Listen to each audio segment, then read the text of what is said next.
reason why the Apostle Paul is so mad is because I want to explain to you another scenario. The scenario that's happening here. Okay. Imagine if you went to church with me and we sat down in the pews, okay, and my man's next to me, my kids are over there, you're over here, like, I'm taking notes and all of that. The sermon is being preached to us, and then all of a sudden, I stand up, okay, and I look at my man and I go, no, no, no, no, no, you stay right there. I've got this, okay. And then I start walking down the aisle towards the preacher and the pulpit and all that, and I start telling the preacher, you know what?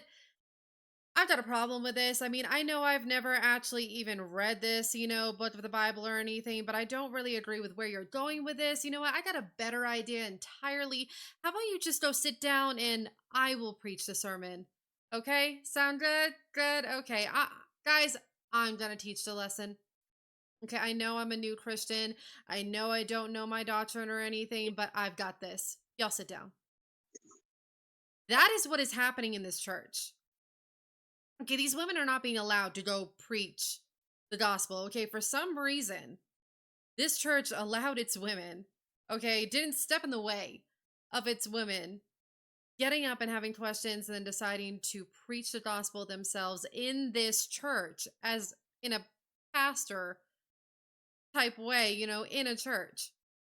And for some reason, they were not standing in the way. Okay, the men of God in this church, the deacons in this church, the pastor in this church, for some reason, none of these people stopped these women from doing this. Okay. And the Apostle Paul is looking at this like, have y'all lost your minds?